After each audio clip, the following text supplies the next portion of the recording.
Um vírus mortal se espalha pelo mundo, mata milhares de pessoas, chega ao Brasil, vindo por pessoas que estavam no exterior e chegaram aqui e acabaram espalhando a doença. Há uma necessidade de criar quarentenas para que as pessoas fiquem nas suas casas e o vírus não se espalhe. Muita informação falsa começa a circular, curas milagrosas começam a surgir, existe uma certa desinformação justamente por parte do governo. E isso vai levando a um caos em que as pessoas, os cemitérios, por exemplo, começam a ficar lotados, não tem nem lugar mais para colocar tanta gente morta. Não estou falando do coronavírus, estou falando da gripe espanhola.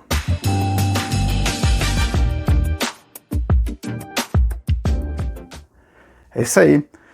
Valêncio Xavier é um escritor que nasceu em São Paulo, mas veio para Curitiba bem jovem, acho que com uns 20 e poucos anos, então a gente vai chamar ele de um escritor curitibano, beleza? Ele é nosso.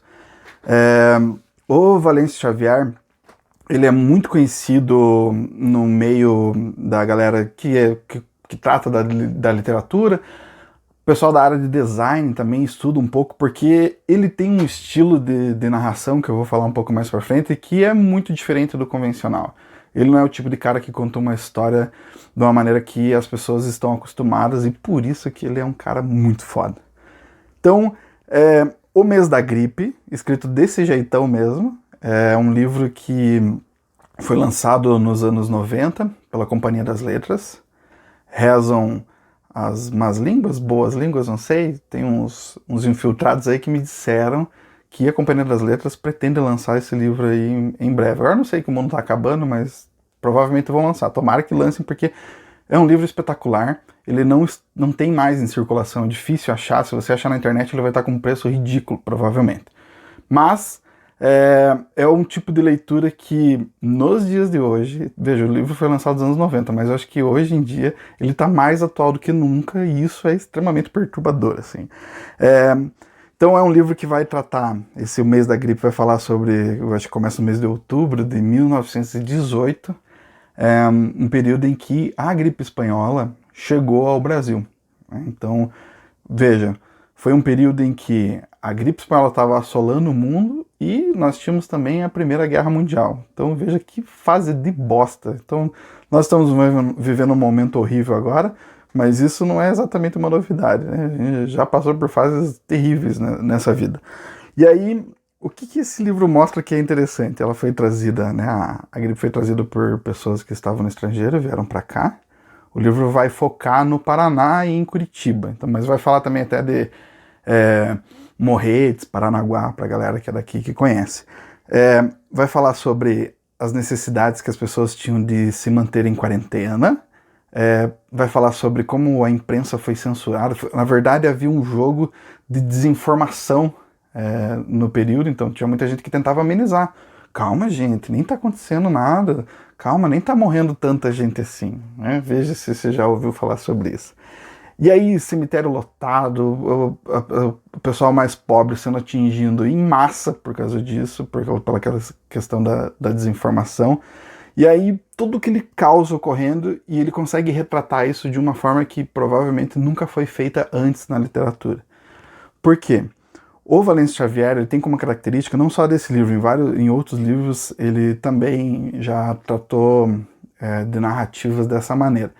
Tem um livro antigo dele que eu já escrevi a respeito, depois eu vou colocar um link aqui no vídeo para que vocês possam ter acesso, mas o que tem de interessante aqui nesse O Mês da Gripe é que ele não utiliza uma narração convencional, não tem um narrador contando. O que ele faz? É quase como se fossem colagens. Ele pega vários textos de jornais, ele tem uma fascinação por jornal, principalmente jornal da época, lá daquele período, e aí ele vai fazendo colagens. Então tem páginas bizarras, assim, por exemplo, tem uma que vou colocar na tela para vocês verem.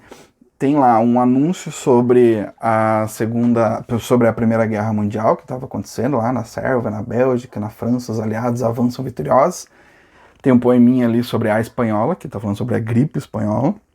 Daí vejam como há a mistura de tudo.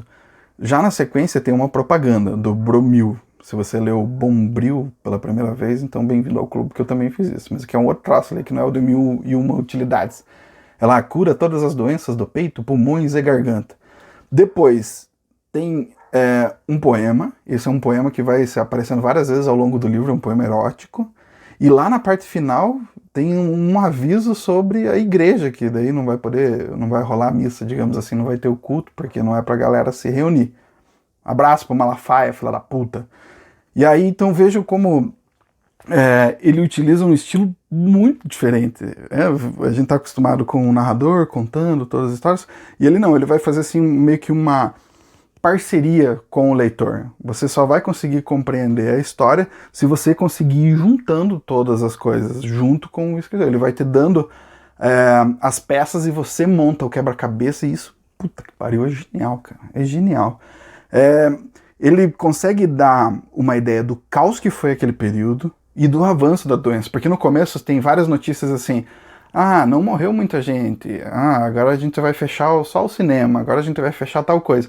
E aí, conforme a coisa vai avançando e que mais mortes vão surgindo, você vai percebendo que aquilo era um caos e que foi gerando um desespero na população, que todo mundo ignorava lá no início, mas que depois se percebeu no meio de um desastre. Falando assim, parece que tudo é tenebroso e terrível. Tem essa parte sinistra, assim, mas tem algumas coisas que são engraçadas. Por exemplo, tem essa outra página aqui, que tem lá a foto do Correio de Curitiba, Curitiba com Y, veja que massa. E daí tem um aviso embaixo que diz assim, vou ler, beleza? Onde iremos parar? A que ponto chega a insolência de um boche?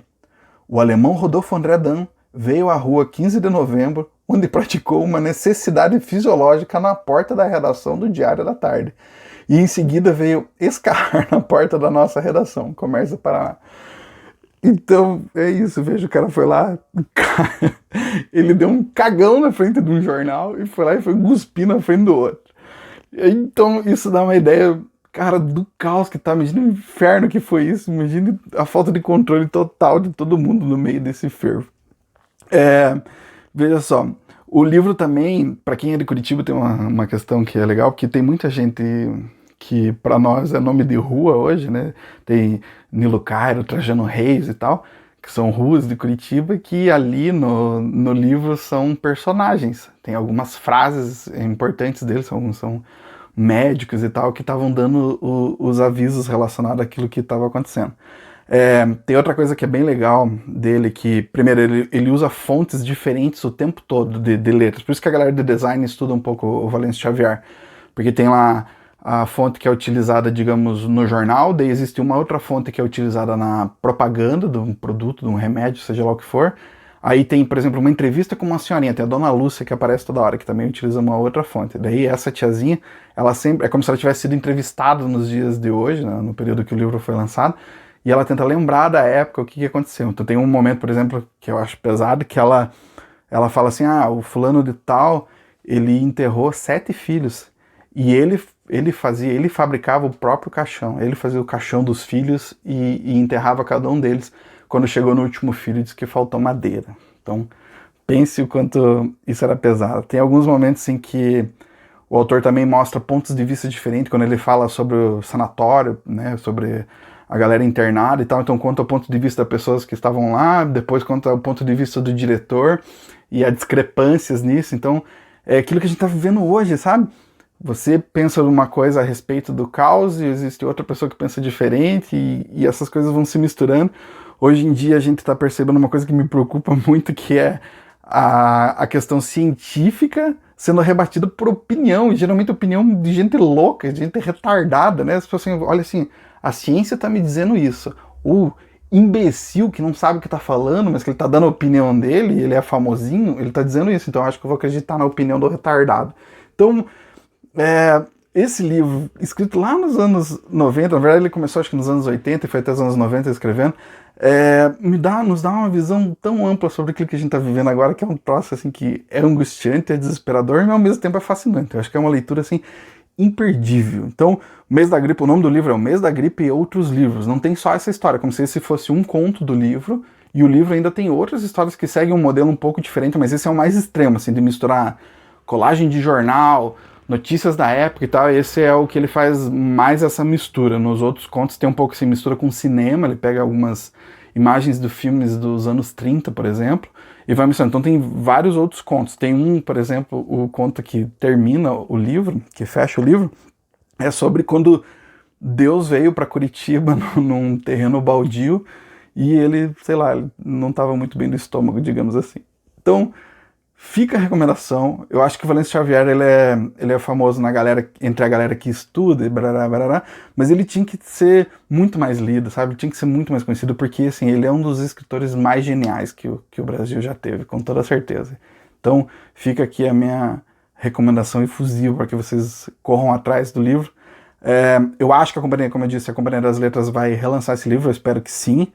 Para comprar esse livro no momento eu acho bem complicado, porque estão com preços muito abusivos as edições e provavelmente já usadas. Há meios ilícitos de achar esse livro, mas eu não vou recomendar aqui. Eu não vou recomendar que você procure o nome do livro PDF no Google, né? Capaz, eu nunca farei isso. Falou, galera!